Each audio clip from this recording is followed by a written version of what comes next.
this is our project presentation week. So before we begin, I just want to remind you that an actual product does not have to be made. On Friday, you are just expected to present your design that you would make if you were actually going to build an animal house that would keep the animal warm in the winter or cool in the summer. If you would like to follow through and build that project, build an actual shelter according to your blueprint and your scientific facts to prove why the materials are the best for your structure, then absolutely you can build a structure and I will add points to your lowest science grade. So I'm going to repeat it one more time. An actual structure does not have to be built unless you just want to go above and beyond. But the design, the blueprint, an explanation of your design does have to be submitted via Flipgrid on Friday. So Cammie has a fact that she would like to share with the group, and then we are going to go ahead and get started. Cammie?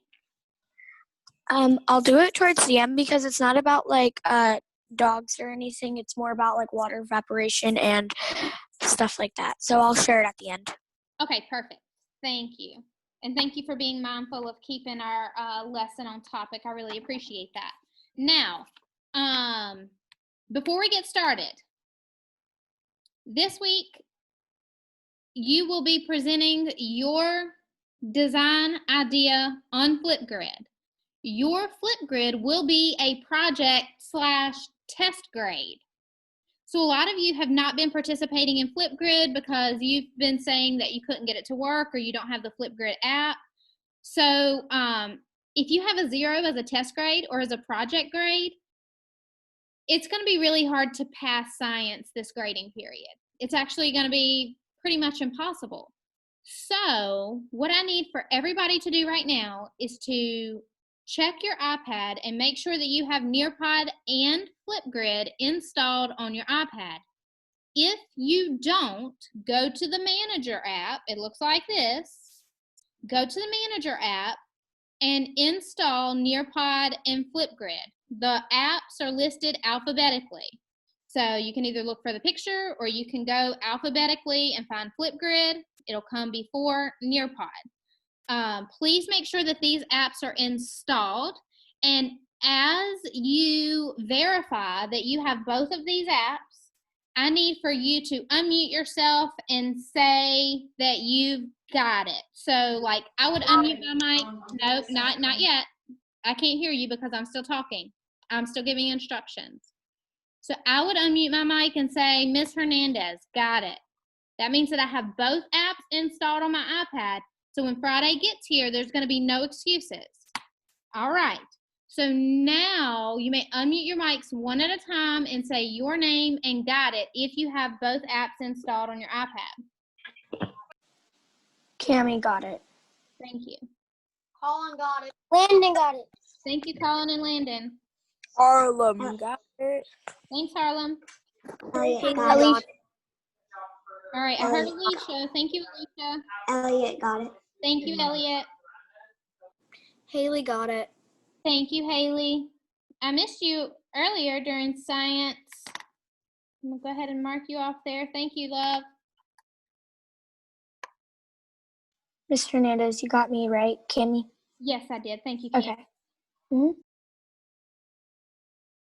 All right, so I'm still waiting on Sabrina, Zariah, Demario, Khalees. I already said I had it. Thank you, Sergio. Thank you, Khalees. I have Flipgrid, but when I go to Manager and try to install Flipgrid, it said send command to device. I don't know what that means, but Hold on. So did you say you already have Flipgrid? no, I already have Nearpod, but when I try to install Flipgrid because I don't have that, it says send command to device. I don't know what that means. So. Okay, that means that it's installing it. You should be able to look on your screen, and Flipgrid might be grayed out because it's installing it. It probably won't finish the install until after you're off of Zoom. Okay, thank But you. you're very welcome. Command to the so go ahead and mark you off. Destiny, do you have both apps?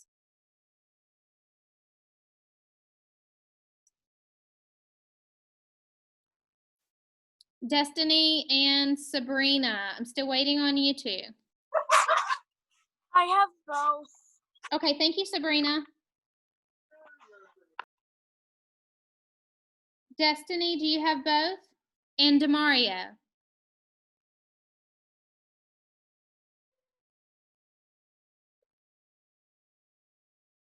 Also, Naha, I need for you to verify that you have both apps, Flipgrid and Nearpod.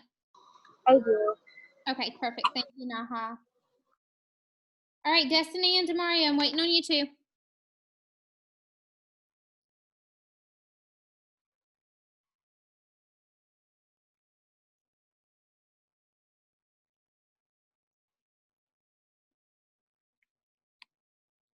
Oh, I'm sorry. You guys commented in the chat. I apologize. Thank you so much. I didn't have my chat up, so I couldn't see it. So I apologize to anyone else who responded in the chat to let me know that they had it. I was kind of I didn't have my chat open. My chat is open now. So please accept my apologies and know that I'll fix it next time. All right, thank you, Colin, for letting me know. So really quickly, this is what your week is going to look like this week. Today we are just going to review heat transfer, and your assignment is going to be a heat transfer vocabulary and heat transfer review questions Nearpod. So you have one Nearpod to do today, and it's just review. It's just for me to check and see where your understanding is before we continue to move toward the end of our heat transfer unit.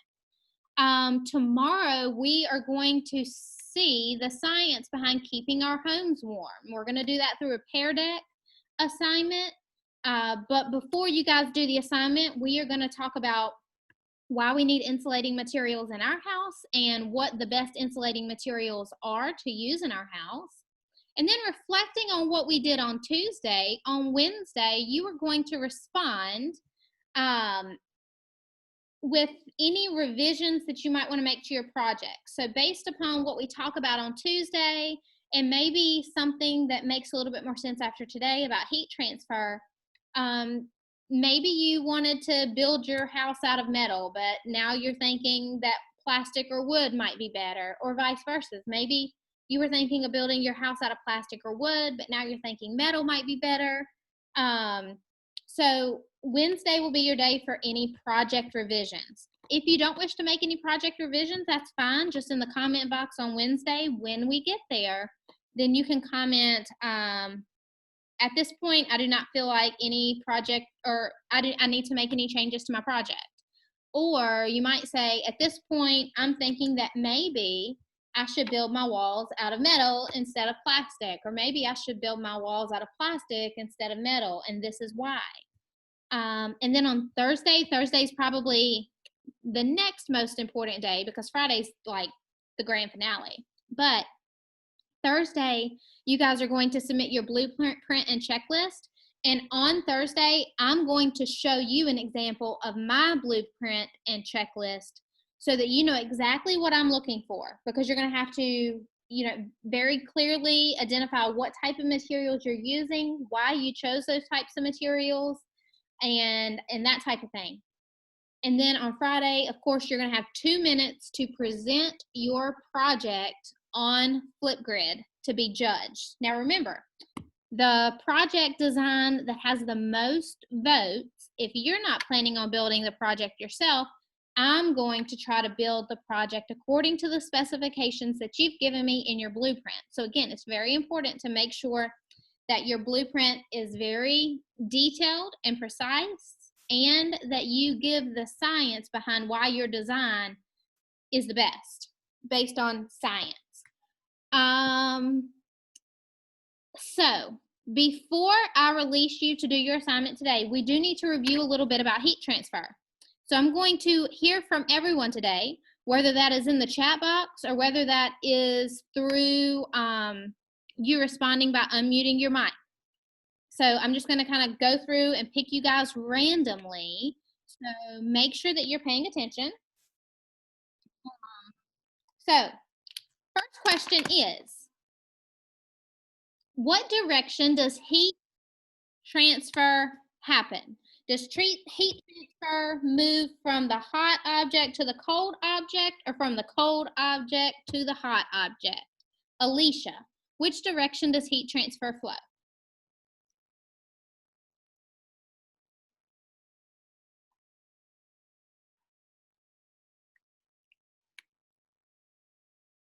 Alicia, what direction does heat transfer flow? Is it from hot to cold or from cold to hot?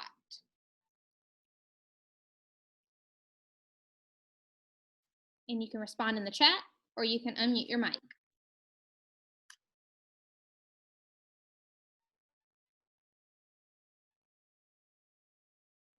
Alicia, are you there? Yeah. Okay, what do you think? Is it hot to cold or cold to hot?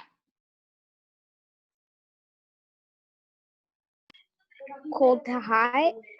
Okay, so we have that heat transfers from cold to hot. Colin, do you agree or disagree with that? I agree. Okay, Colin agrees that heat transfers from cold to hot. Why do you think that heat transfers from the cold object to the hot object? No, I don't. I had this mixed up. Okay, so tell me, how does heat transfer go? It goes from like hot and then goes back around and then comes back cold on that side of the room and it's hot. Okay, excellent. Yes, so we got to think about heat in terms of like money, because that's how much energy, how much money a molecule has. So if a hot object has more money than a cold object, it has more of the heat currency. So what happens is the hot object gives some of its heat energy to the cold object until they are equal, at an equal temperature. And once the two objects are at an equal temperature, what happens? What happens once those objects are at an equal temperature? Demario, do you know what happens? What? When the hot object has given enough heat energy to the cold object so that they're at the same temperature, what happens to the heat transfer? Does it keep happening? Does it slow down? Does it stop? What happens when the two objects are at the same temperature? I think it like stops. That's right. So once two objects reach the same temperature, the heat transfer stops. So right now, that's saying that all of these pins in this pin container are at the same temperature. So there's no heat transfer taking place because they're all at the same temperature, they're all equal. However, if I take this yellow pin out and I hold it in my hand till the end of class, it's going to get warm. It's going to have the same amount of heat as my body does. So then when I put the yellow pin back into the container with the rest of them, it's going to transfer its heat out to the pins near it until they're all the same temperature again. So very good, Demario. Heat transfer stops once the two objects are at the same temperature. Excellent job. So what are the three types of heat transfer, Naha?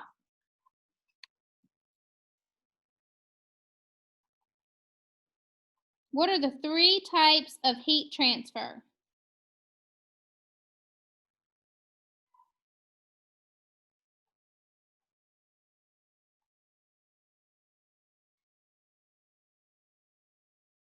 Naha, are you there?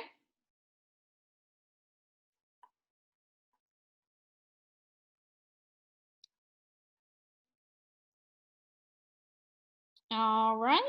Harlem, what are the 3 types of heat transfer? Convection, conduction, and radiation. Excellent job. So we have 3 types of heat transfer, and they are convection, conduction, or conduction, and radiation. Cammie, tell me about one of those. Conduction, also known as conduction. Heat is transferred by you actually touching something. So me touching this game case is making this game case warmer than the bookcase I had it sitting on. That is absolutely correct. So I also love that Cammie said the way that I told you guys to remember it, conduction, conduction. That is when heat is transferred through direct contact, through direct touch. The 2 objects have to be touching one another, like a stove touching, or like the eye of a stove touching the pan, touching the pancake. When you lift the pancake off the pan, it stops cooking because the touch is not happening anymore.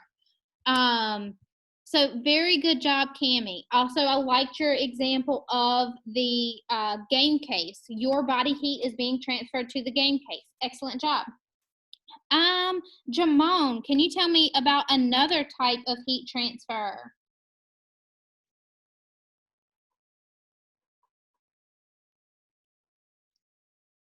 We have conduction, convection, and radiation. Tell me about one of those.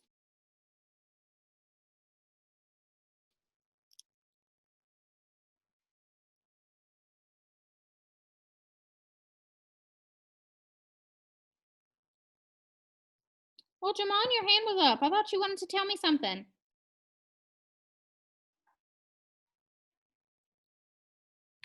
Raise your hand if you decide you want to share. Elliot, tell me about one of the types of heat transfer. Radiation.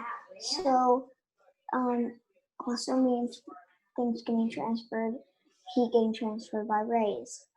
So the sun transfers heat to grass when we're not touching it by rays of its heat through the solar system, because the solar system has nothing for it to transfer the heat. So transfer it here. Excellent job. So yes, radiation is heat being transferred through electromagnetic waves. And one of the types of ways that heat can be transferred through radiation is through the sun. Solar energy, thermal energy from the sun radiating down on the earth or the things around it and transferring its energy, its warmth that way. If we touch the sun, we would die. So it's definitely not conduction. So radiation is heat being transferred from the sun. There's also 2 other ways that heat can be transferred through radiation. Raise your hand if you can tell me one of those. We have radiation is the sun, and heat can be transferred through radiation in 2 other ways. Harlem? Through your microwave? Yes, through the microwave. And there is one more. So the microwave is probably the easiest to remember, but there's one other one. We haven't really talked about it as much as the others, but heat can be transferred through radiation using this heat source. Naha, do you know what it is? Kettle. No, that one would be convection. So I'm going to come back to it. Yeah. So hold on to that idea, but I am seeing it in the chat. Yes, fire. So whenever you see the sun, fire, or a microwave, you're going to think radiation, heat transfer through rays or waves. Perfect. All right, now I'm coming back to you, Naha. Convection, it happens in a kettle. Can you tell me how convection happens in a kettle? Convection happens in a kettle is because all the molecules start heating up, and they start getting they move really fast. And when you take the kettle off the stove, the molecules start to stop, and they stop moving because it gets colder and colder. That's right. So what happens is when the kettle is on the stove, those molecules start moving really fast down towards the heat source. And then as they start to move really fast, when molecules heat up, they expand. So they spread out over a bigger surface area. So then that makes them less dense. So they rise. Those hot molecules rise. But as they rise, they're moving away from the heat source. So they begin to cool down and condense and start to clump back together again. And as they are slowing down and condensing and clumping back together again, they become more dense, they condense, and they fall back to the heat source. So as they get closer to the heat source, what do you think happens? Well, they start moving faster again, and they start spreading out and expanding. So then that it decreases their density, so they rise up. But as they rise up, they move away from the heat source, so they begin to slow down and condense, and then they fall. And that cycle or that current goes around and around and around and around and around again in convection. Excellent, excellent job. All right, friends. So I think I have reviewed everything that we have covered so far. Oh, wait, nope. There's one more thing. Conductors and insulators. Someone who I have not heard from today. Could you please tell me what a conductor or an insulator is? I would like to hear from either Sergio, Destiny, Khalees, Jamal, or Zariah, or Sabrina. Conductors and insulators, what are they, guys?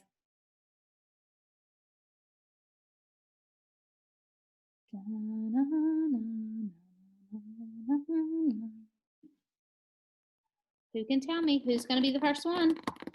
Da-na-na-na. Da-na-na-na. What's it? What is it? What was the question again? What is a conductor or insulator? I see Landon's hand. Ooh, Landon, I haven't heard from you today. Tell me. Can you tell me what one of those is? A conductor is a material that allows heat or air to transfer through it easier. What? That sounds like you just read that right out of a science book. That is absolutely perfect, Landon. Yes. A conductor allows heat energy to transfer through it easily. Excellent job. Now, who can tell me what an insulator is? I would love to hear from Sabrina or Zariah or Khalees or Destiny or Sergio. Who's it going to be? What is an insulator? If a conductor allows heat to pass through it easily, what might an insulator be? Oh, Landon's ready with his science book definition. If you're not quite sure what the answer is and you're one of the people I called on, you can also send me a chat privately, and I will only read it if you're correct. So I'm looking for Sergio or Destiny or Khalees or Zariah or Sabrina. What is an insulator?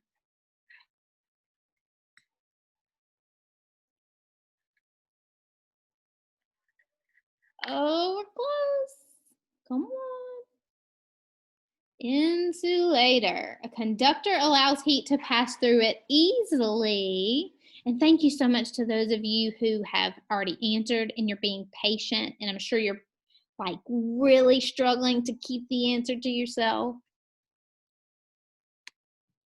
But I really appreciate you guys giving think time to the people who haven't had an opportunity to participate yet.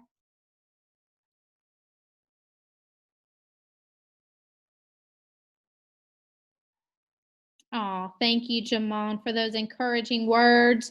We're waiting for your thoughts. Try your best. So awesome. Jamon, you can also respond as well if you would like. An insulator. An insulator, right? Yeah. A conductor allows heat to pass through easily. It conducts heat. I don't think I never heard of one before. What is an insulator? I don't think I never heard of one before. Mr. Hernandez, Yes. I have an answer. No, let's see. Huh?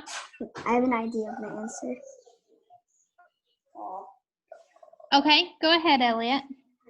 It's an object that doesn't let heat go through it.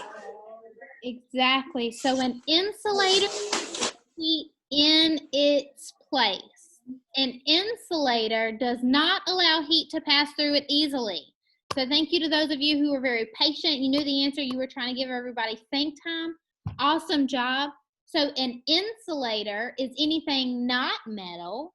And when we think of conductors, we think usually of metals. That's why our pots and pans that conduct heat to cook our food, they are usually metal. Every now and again, we might have a glass pan or something like that. So excellent job. A cushion inside a wall that keeps air from passing through. Absolutely perfect. Yes, that is a perfect example. Thank you, Zariah. All right, guys. So that is the end of my science lesson. And if you do not have any questions for me, oh wait, no, wait. Cami and Naha want to share something real quick before we go. So Naha, you may go first, and then Cami, you may go. Oh, I was just going to ask you, on Thursday, can I put my presentation for Friday because I won't be here on Friday. I'm going to be on the road. Yes, absolutely. So there's a video on Friday's assignment that kind of shows you what I'm looking for your presentation on Friday. But if you want to work with me during my office hours on Thursday, I'll be glad to do that as well, to get you ready for your presentation. Thank you. You're very welcome. Cami. Oh, and Landon said that rubber is an insulator. You are absolutely correct. So rubber and the cushion might be something good to help keep heat in its place. Keep that in mind. Yes, Cam? So this is a really cool hack. If you have TikTok, then you already probably know how to do it. So if you take a deep breath in and then you have your mouth closed and you click your tongue like this, and then you put your fist up to your mouth and you try to blow out as hard as you can, you can actually make smoke come out of your mouth. Because by you clicking your tongue, it's making tiny little water droplets that are evaporating, and because of the heat in your mouth, it starts to evaporate because they're tiny and it can't withstand the heat. And then you trying to push it out makes them all go together, and then when you blow them out after you hold them in for so long, it makes smoke. Yeah, so what's happening is you're actually causing condensation to happen in your mouth at that moment. So you are compressing all of the water molecules that are naturally in your breath. You're condensing those water molecules so that when you open your mouth, it does look like smoke's coming out because there's condensed water vapor there. So essentially, it's a cloud coming out of your mouth because clouds are condensed water vapor. So yes, you're just creating water droplets instead of water vapor in your mouth. Excellent job. Thank you for that tidbit of science. So if you guys do not have any questions, you can go ahead and log off and get your Nearpod started for today. Your instructions are here on the screen. Remember that if you log into NC Ed Cloud first, Nearpod will pop up in Echo, so you can do it in Echo, or you can use the Nearpod app and type in the code